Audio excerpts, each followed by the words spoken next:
ఇక మిగతా వార్తలు చూస్తే నచ్చని వారిపై అధికారాన్ని ఉపయోగించనంటున్నారు సీఎం రేవంత్ రెడ్డి. తన గెలుపే ప్రత్యర్థులకు దుఃఖం అన్నారు. 2040 వరకు క్రియాశీలక రాజకీయాల్లో ఉంటానని అన్నారు.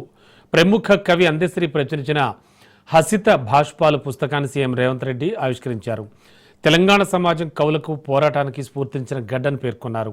ఉద్యమంలో ప్రజలకు స్ఫూర్తిగా గూడ అంజన్న, కాళోజీ, అందశ్రీ, గద్దర్, గోరెటి వెంకన్న లాంటి కవులు నిలిచారంటూ గుర్తు చేశారు.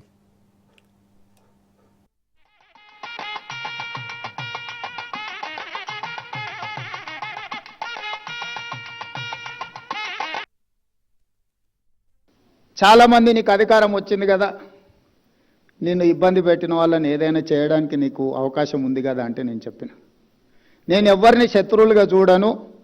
నేను శత్రువుగా చూడాలంటే కూడా వాళ్ళకి ఆ గొప్పతనం ఉండాలి. మధ్యతరగతి ఉమ్మడి కుటుంబంలో పెరిగిన నేను ఇంత గొప్ప అవకాశాన్ని 4 కోట్ల తెలంగాణ ప్రజలు ఇస్తే, ఈ అవకాశాన్ని 4 కోట్ల తెలంగాణ ప్రజల యొక్క సంక్షేమం కోసము, అభివృద్ధి కోసము, ఈ ప్రాంత అభ్యున్నతి కోసం ఉపయోగించకుండా నాకెవరో నచ్చలేదనో, నాకెవరి మీద కోపం వచ్చిందనో నేను ఈ అధికారాన్ని ఒకవేళ వినియోగిస్తే నాకంటే మూర్ఖుడు ఇంకొకడు ఉండడు అని నేను భావిస్తున్నాను.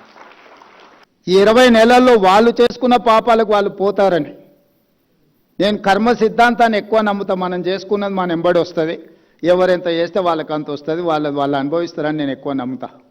నన్ను ఇబ్బంది పెట్టినరానో, లేకపోతే నాకు నష్టం కలిగించినరానో, నాకు కష్టం కలిగించినరానో నేను ప్రదర్శించదలుచుకోలేదు. నా గెలిపేజాలు వాళ్ళ దుఃఖానికి, అంతకంటే బాధ, ఆవేదన నేనేమి ఇవ్వగలుగుతా వాళ్ళకి? నేను ఆ కుర్చీలో కూర్చోవడం, సంతకం పెడుతుంటే వాళ్ళ గుండెల మీద గీత గీసినట్టే ఉంటుంది కదా.